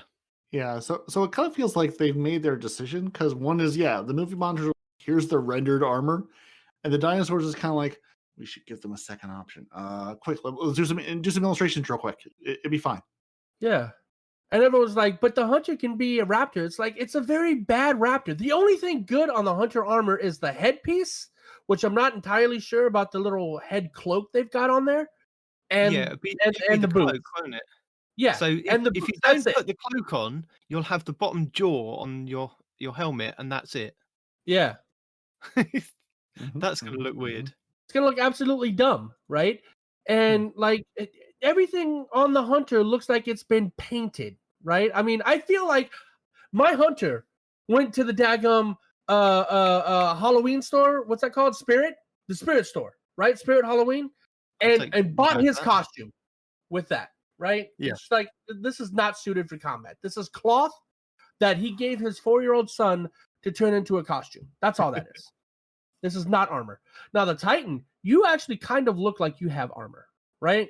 Yeah. The Warlock, as usual, is somewhere in between. It's half painted, half armor. Yeah, but they were like, we put this robe on the dinosaur, is basically what the Warlock looks like. Yeah. A Triceratops, yeah. As far as Titans go, if you're a Titan, I understand why you want the dino armor, right? Yeah. You're the Red Power Ranger. I totally get that, right? I do, and I You understand. get to be a T-Rex. What's not to love? But Yeah, yeah, you get to see yeah, the red but Power Ranger. But the other costumes do not look good in Dino, as At the in moment, anyway, comparison it's a to concept. Monster. Let's put it down. It is a concept art. So yeah, it, they should have rendered them both or have them both illustrations because And then look, they're trying to give hunters Titan shoulder pads. Look, what is this? What is our shoulders are not that broad. you Okay, need to lift, bro. That's clearly what Destiny is telling you. You gotta get to the gym and do some lifting. and to be honest, gotta work if on I'm your arms looking at day. even the Titan armor, right? I dig the T-Rex. I'm a fan of the Power Ranger, right? But your Cyclops armor, especially with the furry bottoms, looks way more intimidating, right?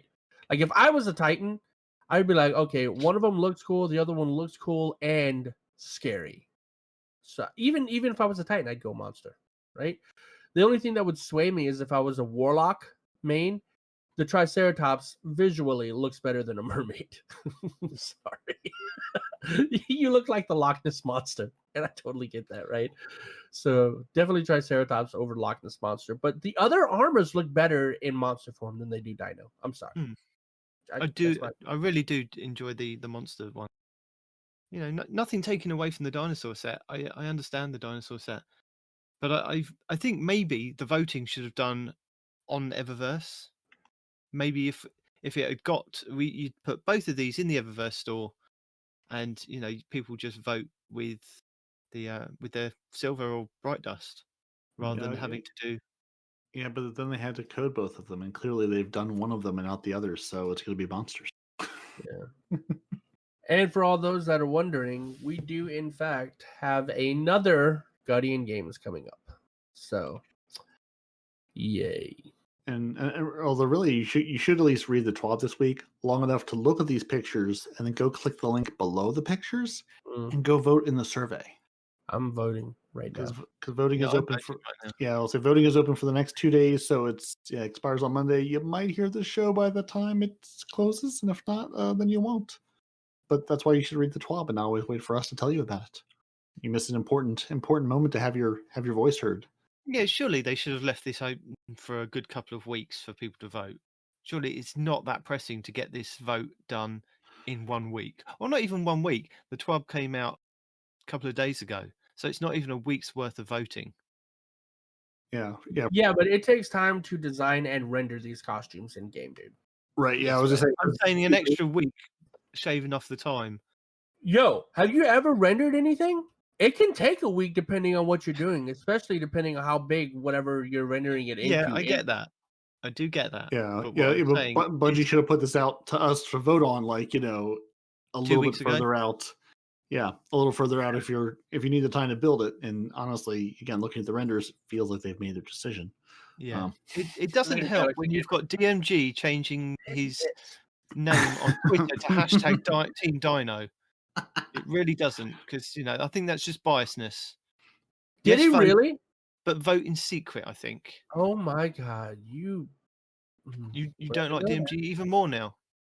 Well, yeah, I didn't like him to begin with. Now it's bordering on unhealthy hatred.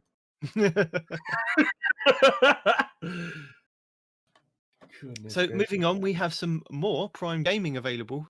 So this is available for anybody that has the Prime Gaming available on Amazon Prime, and they can link their Bungie.net account to their Amazon Prime Twitch account and get some sweet rewards. So this month we have the Imperial Projection, which is a legendary ghost projection.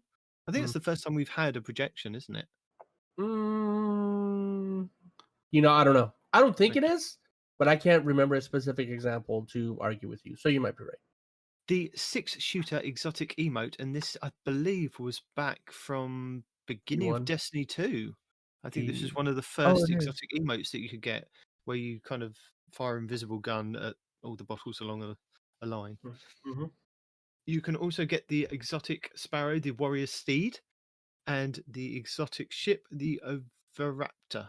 Overraptor? Something like that. The Hunter Raptor. Mm-hmm. Yeah.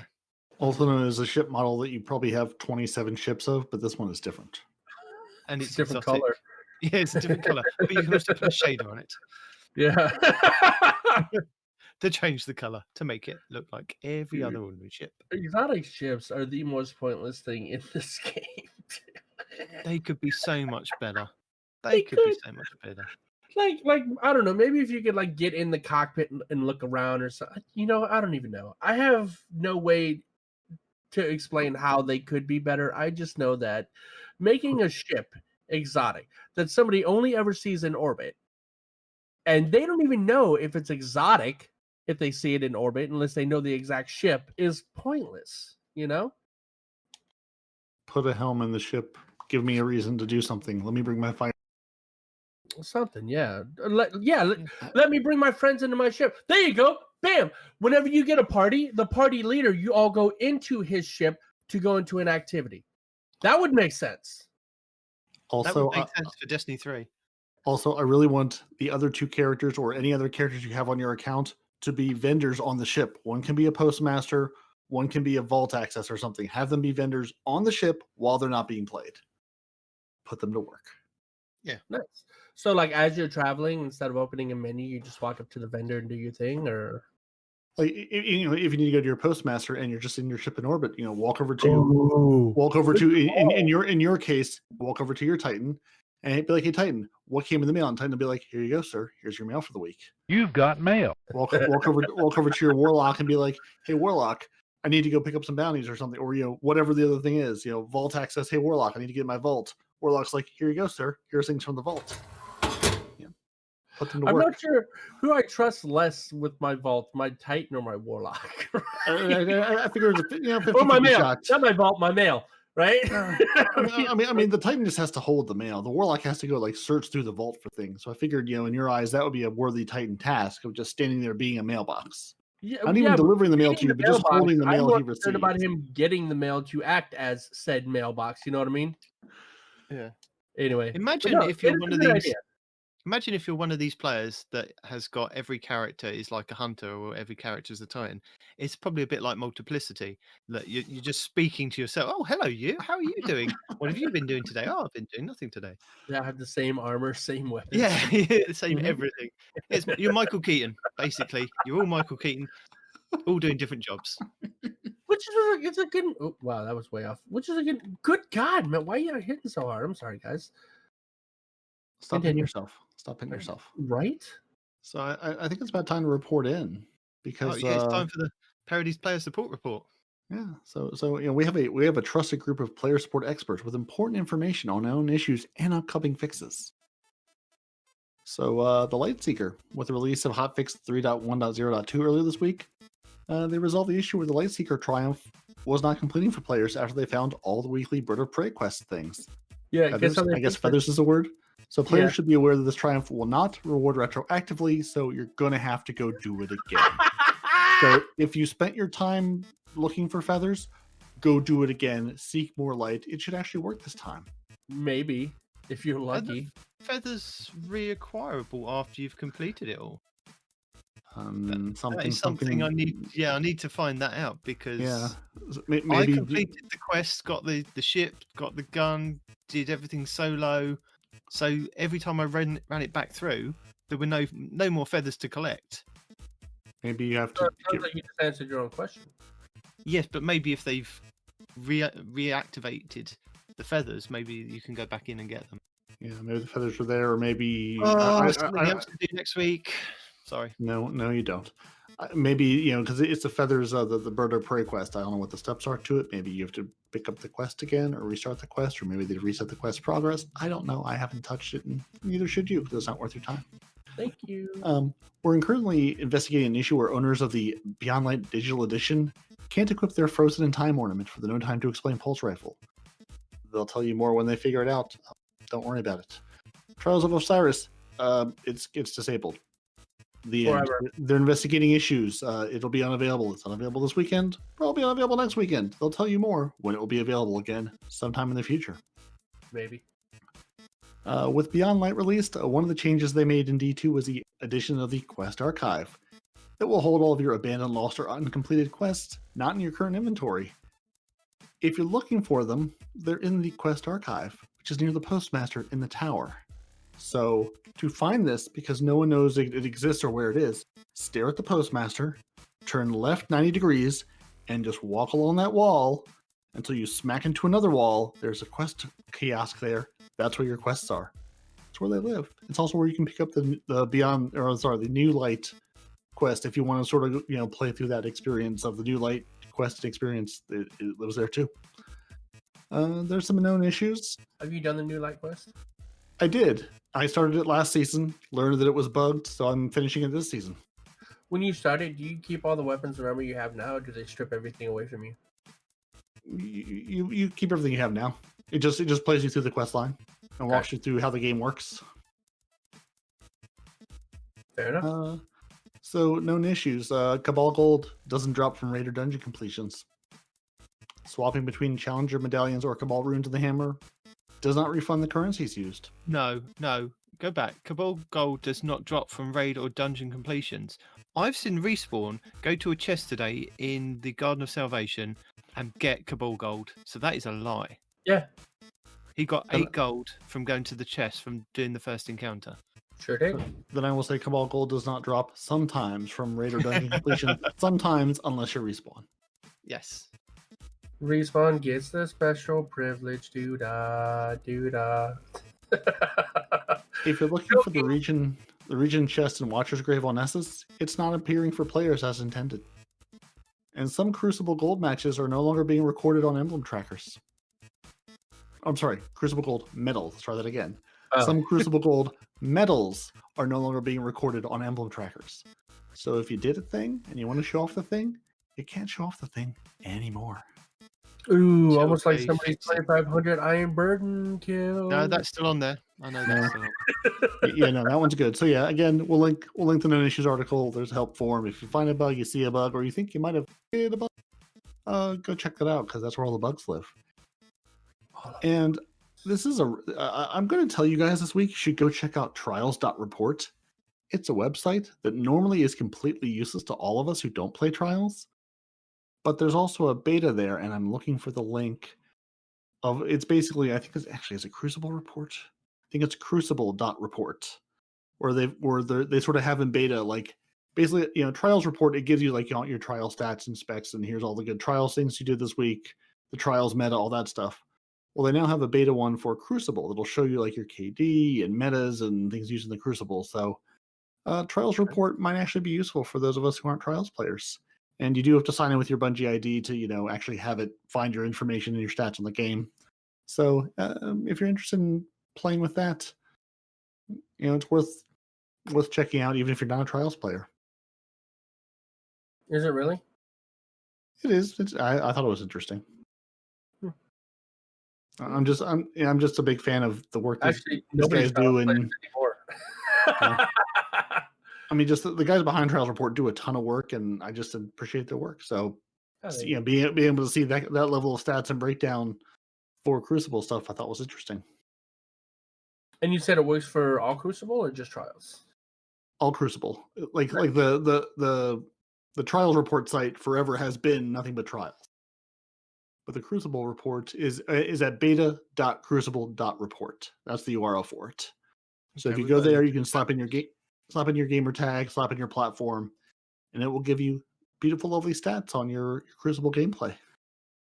I don't want to see those stats.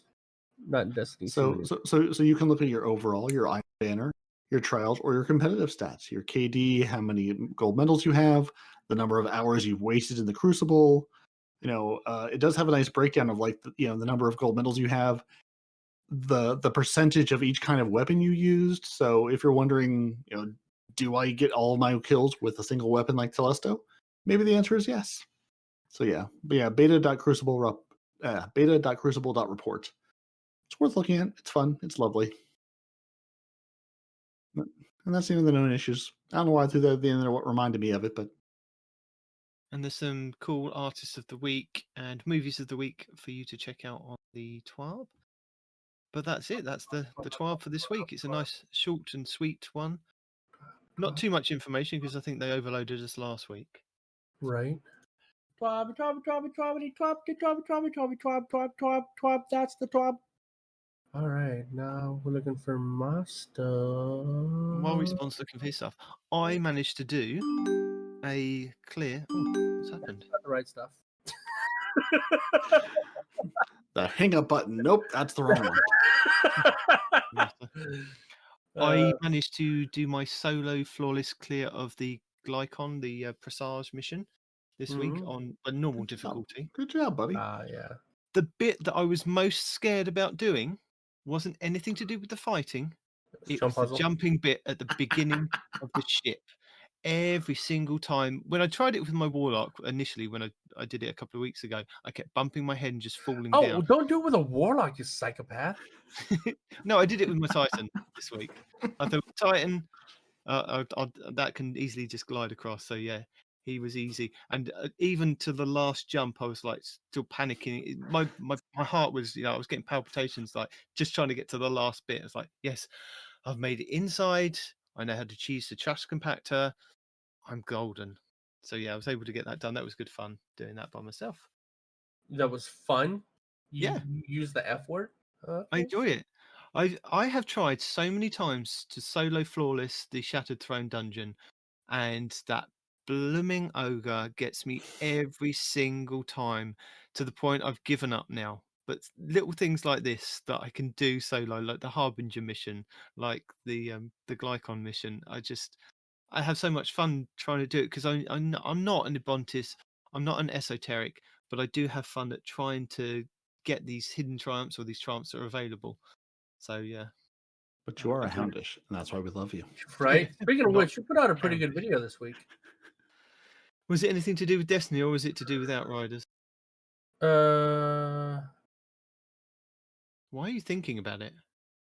Because I've forgotten. I had in mind, I told myself, hey, mention that he put out a good video, but I neglected to remind myself what the video was. How do you remember that it was good? Because I watched it. And if you watch it has to be good because he spent the time to watch it. Hang out, yeah. Let that muddle around a bit. You watched it, yes. And you know it was by Houndus, yes. But you don't know what game it was, no. Correct. I honestly don't know why we keep you around. Maybe it's to do your section of the Respawn's Report Roundup. That's got to be the only reason. Respawn reports.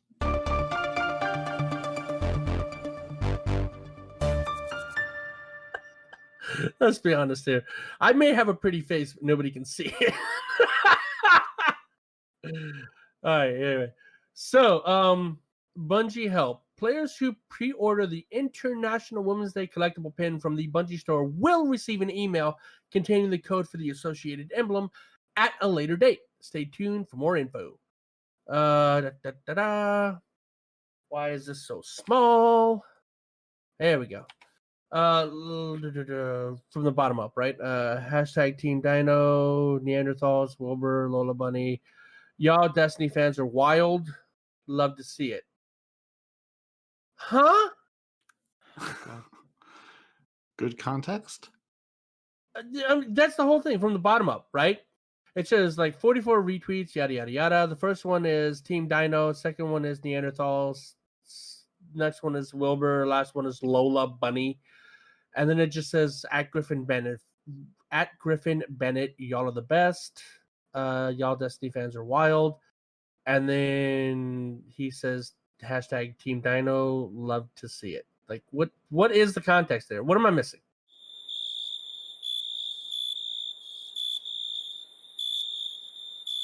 Like honestly, I have no idea what this stuff is about.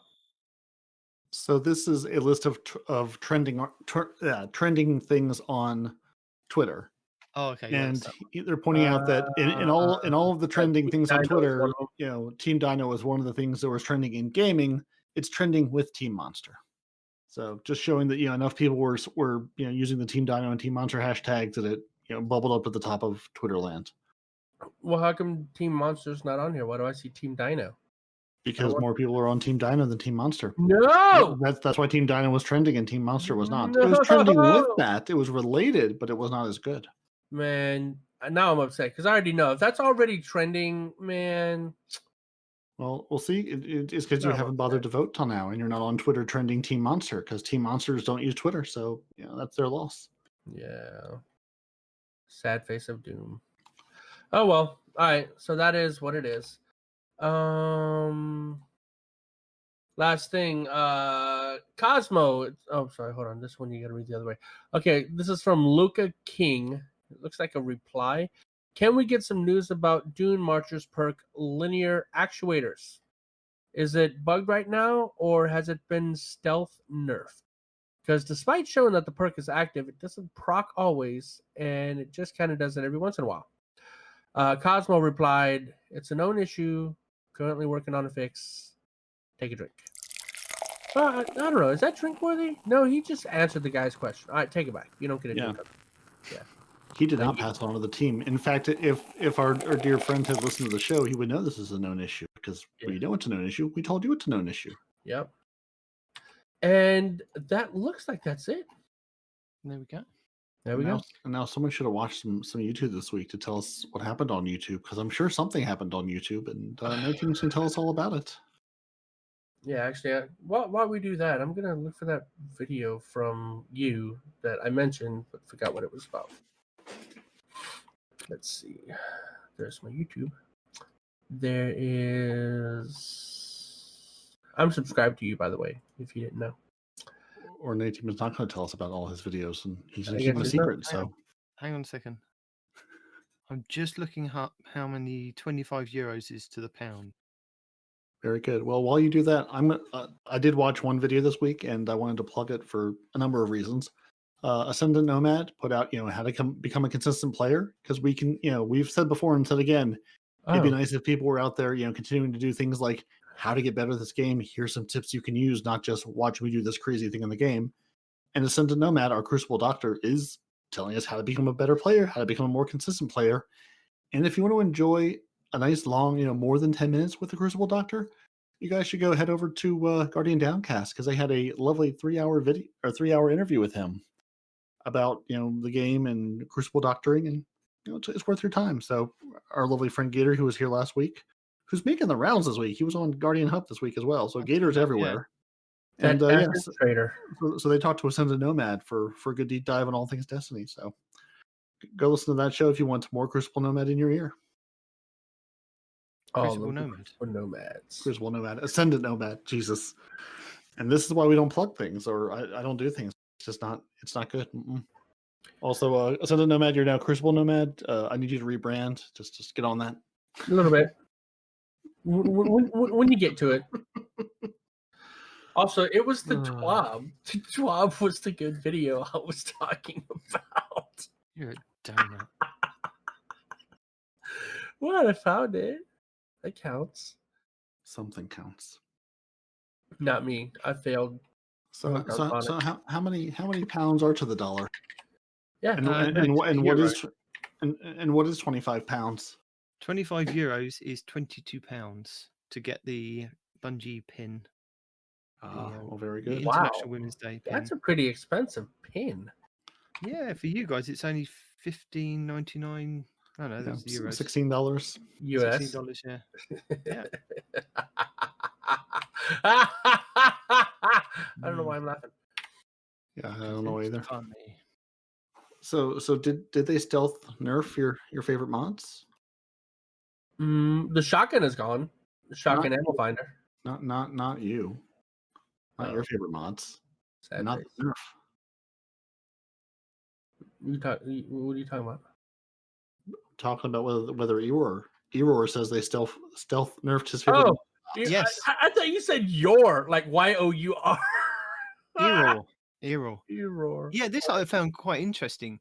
There is a mod that you can put on your person, on one of your garments, that will, when you get, I think it's you get attacked, or it gives you a kind of, there's an arc explosion around you. And he was saying a couple of seasons back, it was one of the go-to mods that he'd put on his stuff, because it would, every time he got attacked, it would do an arc explosion. It was quite big, and he's saying that it looks like Bungie have stealth nerfed it, because he's got like footage of previously and now, what it does. And there's another mod that he was also talking about with the sidearms. So if you are charged with light and you're using this mod with a sidearm, when you reload or you ready your sidearm and you can then get a kill with it, it kind of does double the amount of damage for every bullet, doesn't it? I take your word.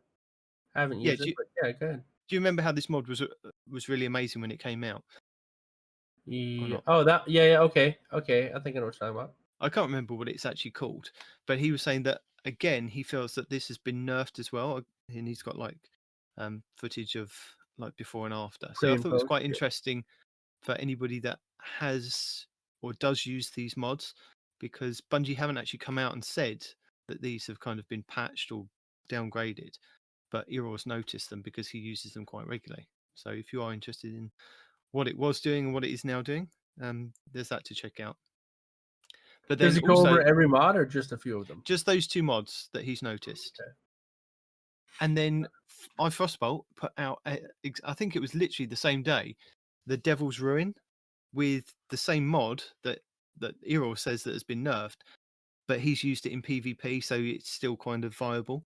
So getting charged with light and using stacks on stacks, and then using this mod to like delete people. So using Devil's Ruin, which is the exotic sidearm that you can fire it single shot or hold down the trigger, and it's like a mini 1000 voices.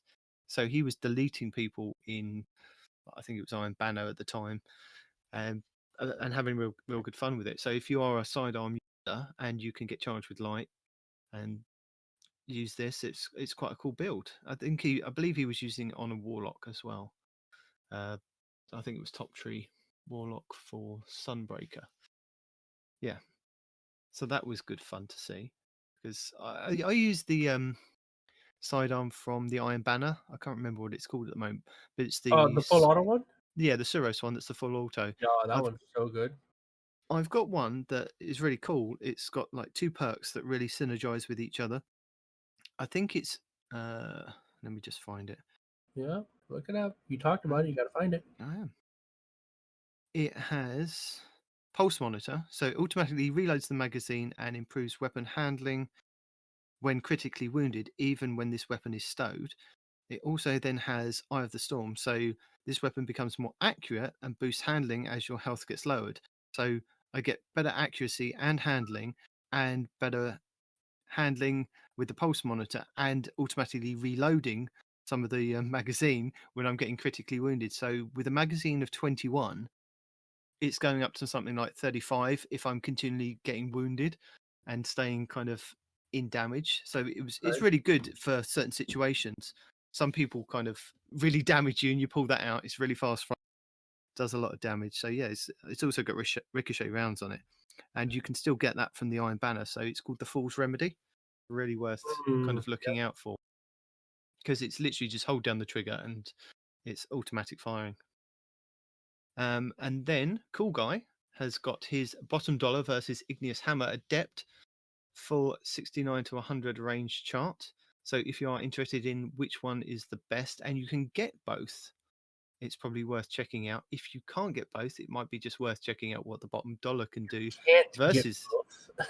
yeah. If you can't get, no, they are going to boost the bottom dollar's drop rate, aren't they? In Gambit. Yeah, the bottom dollar, but the other one comes from trials. That's what I'm saying. But if you want to kind of see if you can get a good roll on the bottom dollar that can kind of compete with the Igneous Hammer, let's face it, it's only going to be the top tier of players that get the Adept version at the Lighthouse, or if you cheated last weekend doing the Hake thing. Right. And the good players are good anyway, and they're going to have this weapon. So you're not going to be keep up with them, basically. Yeah, you're not going to be able to you're not going to be competing against them every week in trial in Crucible anyway. So bottom dollar may be just a better version for the average player. So that's worth checking out. And you still have to be, decent with hand cannons anyway. Yeah. And then Eros put another build out. I think it's just the one that you were trying out, Respawn, with this might be the best build ever, because he's done it on a hunter with the Mask of Bacchus, Divinity, and a rocket launcher. So what was he doing in the video? in the video, he wasn't really doing anything. It's just that the Mask of Bacchus, what happens is when you dodge, you want to get your dodge cooldown as low as you can, right? To get that 21-second cooldown. But what happens is when you do a dodge, you get a significant damage buff on arc-based weapons, right? So having the divinity, which is self-fulfilling crits, right? So when you shoot somebody with a divinity, for those of you that don't have it and don't know what it does, it creates a crit spot just wherever you shoot, okay? And it begins to just make its own crit spot, which obviously gives it extra damage. And the Mask of Bacchus powers up arc-based weapons, which again makes this gun even stronger. So it feeds into itself, and it gets stronger as it goes, as long as you dodge first. It's pretty simple. Not a whole lot to it. You could also do something similar with any other arc-based weapon. It's just that the divinity works both for solo and multiplayer play, because if you're by yourself, you're getting your own crit shots no matter where you land. And if you're playing with a team, you're creating crit shots for everybody else as well. So it's a good build. So is this the video that he's also playing around with aspects and fragments from the stasis and using the hunter dive to get all his abilities up all the time as well? Mm-hmm. So he's got that the dodge up all the time, yeah. Yeah, he's got his dodge up all the time, and he's got infinite amount of grenades and shatter dives. Yeah, it looked like it was amazing. It was one of those ones that you could kind of walk into a 1330 lost sector and just kind of decimate everything. So it looked like one that was going to be really cool to use. Yeah, I'm doing the neutered version of it right now because I didn't have time to set everything up for the podcast. But when I get time today, I'll set up all the appropriate mods and armor pieces and whatnot to get it going. Also, Pattycakes Gaming has done. You didn't do this one, did you? Nope, that was I was a but I saw he had done a similar one. Yeah, they're trying to teach us to be better players. Yeah, I think with Pattycakes and Ascendant Nomad, they're kind of friends working different sides of the coin kind of thing. So Pattycakes Gaming has done another one of his deep dives into beating the meta in PvP, featuring Cami Cakes this week. Again, these are really, really cool to watch and listen to because it's gameplay as well as kind of private matches teaching you different aspects of weapons and the maps and how to read the radar. They're it's really good. They're very informative. That's what I'm trying to say, really. By all means, that's more. Yeah. It's the manual that you should, if you're going, I step into Crucible, I want to at least understand what other people are doing. Yeah. It's just things just that it's more about your decision making sometimes than your actual Twitch Twitch reactions and decisions you're making in the game and putting yourself into good positions to win. And just we do something as simple as what side of this rock should you peek on, right? Because most of the characters in the game are right-handed characters, so if you peek out on the right-hand side of the rock as opposed to the left-hand side of the rock, you get more or less of your body that peeks out with it. Just little things like that change how you play the game and change how you make your decisions, like he's saying. Yeah. Are you guys both right-handed? Yeah, in real life, yeah. No. Okay, so Nitedemon, you may be with me on this. Is it somewhat disconcerting sometimes to play a game as a right-handed character as a left-handed person, and you're going, "This is all wrong. You're holding this wrong. You're doing this wrong. It's just wrong." I want to peek the other side where I naturally want to peek from, not the right side, the left side. Maybe it's just me. It might be just you. Yeah. It's probably just me then. Because you have to find the ejection port. If you're left-handed, then you need a left-handed gun because that ejection port is going to put hot brass right in your face. Yeah, see, and that's only you would think of that. And see, and that's why I'm better. No, it's a thing. When I was a rifle instructor on the range in the Marine Corps, we had people that kept getting hot brass in their face because they were left-handed and they didn't change the which side the ejection port was coming out on. Yeah. We're talking about a game now. We can't do that on the game. A game about guns. But why can't I in the game? That's why I'm bad at PvP. I'm going to just use that as my excuse from here on out. The ejection port's on the wrong side. Mm-hmm. I keep getting hot brass in my face. All those auto rifle bullets will hit me in the face. That's why I'm flinching. That's why I'm not getting killed. That's what it is. You're flinching yourself, dude. continuing on the sidearm theme this week, Irol is asking the question: is the brass attacks better, or is it like the new breach light, which was the season of Dawn? Sidearm, that's the word. And what god rolls you should be looking out for? Have you guys tried this? Have you used it at all? I had several drop, but I've kind of just put it in the vault, thinking at some point somebody will drop one of these videos that goes, haha, this is what you should be looking out for. I've got a couple of drop, and I've used it honestly just to get sidearm kills in battlegrounds, where it's like a good kills with sidearms or SMGs or whatever. So I would put on like a sidearm and an SMG and run kills like that. I've got one that at least the dim wish list tells me Dragonfly, Threat Detector, Extended Mag, and Hammer Forged Rifling. You got Dragonfly on? It tells me that's what I want. So I have a supposedly good one. So yeah, I haven't really used it other than just, it was a sidearm I had on me at the time. Right. So yeah, haven't used it in any depth, but yeah, seems like fun. Interesting. I wonder what Light.gg has to say about that gun, what it can roll with. Lots of stuff.